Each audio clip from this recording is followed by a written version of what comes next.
Through the 30 years that have been married now, when this video was recorded, it will be 30 years this year. One of the things that we have worked on, and it's been quite cool actually, what we've done, there were moments in those 3 decades where we were drifting apart, particularly after kids, particularly after major events in our lives.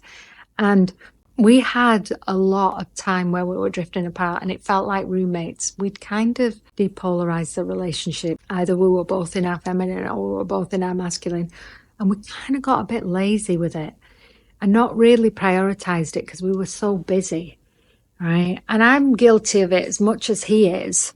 Although there were moments where it was me that was like, we need to do this with our relationship. And it was, I'll be honest, frustrating with you that I was leading in it because I felt like it was me pushing for us. And the truth is, he also was pushing for us, but because of the way I was communicating it, it wasn't landing. Because I didn't have the skills that I have now. I didn't understand the differences between men and women. I didn't understand masculine, feminine energies within me and us and him, right? And he didn't. And we had very little self-awareness of all of our childhood wounds that were coming into this marriage and causing trauma bonds between us, right? And so we hadn't dealt with all the shit basically that was sitting in our bodies from our ancestors and from our parents, and then we were bringing all the shit to the relationship, and then it was easier to neglect it and drift apart because it was less painful, if you know what I mean. Like there was more arguments, there was more animosity, there was more like cold silences. And so what I've come to realize deeply recently is that drifting apart is like seeing rust on a car and letting it sit in the rain and not do anything about it. You love this car deeply, just haven't got the energy or the effort to take care of it, bring it into the warmth. And so the rust just gets deeper and deeper and bigger, right? Instead of nipping it in the bud. And so what we've had to do is overcome the rust. We've had to take care of the car. We've had to repair the rust, both sides. I've had to do some deep inner work with my childhood wounds. He's had to. And this is why it's so important to always have mentorship, to always work with somebody with this, because you can't see your blind spots. And it's not for your partner to show you them either. They can illuminate them once you've cleared your wounds, and if you're both in a healthy place to see it as that. But often at the beginning you're not. You need an outside person to help you with that. That's why I've always had a mentor in this area. It's why I've grown so much. It's why I have energy healers. It's why I do energy healing. It's why I run Ladies Go First community and Men Only community. Honestly, because everybody needs a place they feel safe to explore and grow. Everybody needs a community where they're not going to be judged, where it feels safe for them to express what's really going on with them without naming or shaming anybody. It's not about that. It's about radical self-responsibility. And so once we've taken radical self-responsibility of our own personal relationship skills, relationship stories, relationship wounds, trauma, were we able to really focus intentionally on our marriage so that it didn't drift apart.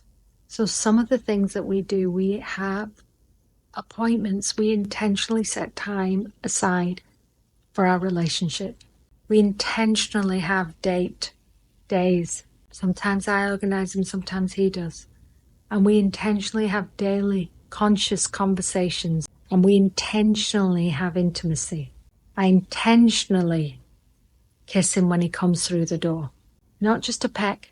There's some science around a 6-second kiss, right? Where it releases oxytocin. I insist on a 6-second kiss. And he loves it, right? We intentionally hold hands. We're changing the paradigm of what it looks like to be married for 30 years. We have people come to us, strangers, say, how long have you two been together? And we'll say 36 years.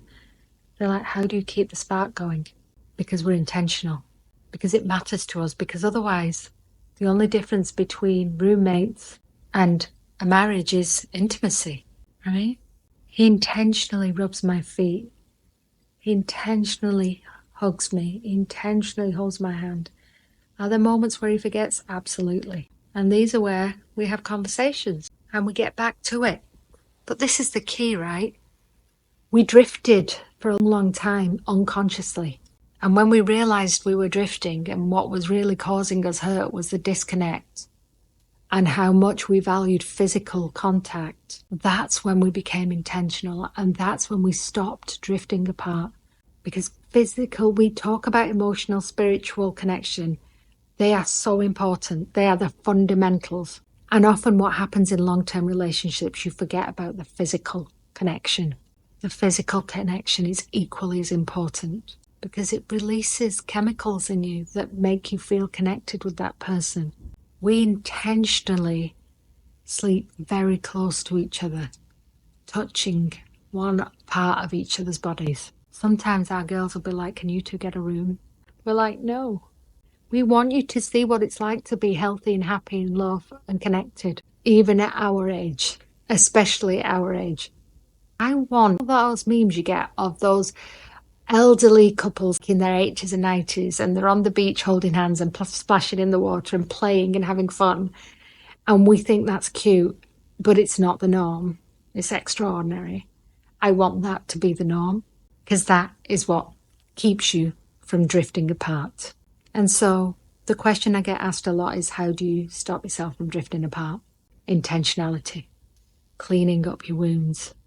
So in summary, cleaning up your wounds, really getting honest with yourself and setting clear intentions on how you're going to create intimacy on the daily with your beloved and communicating your needs with him.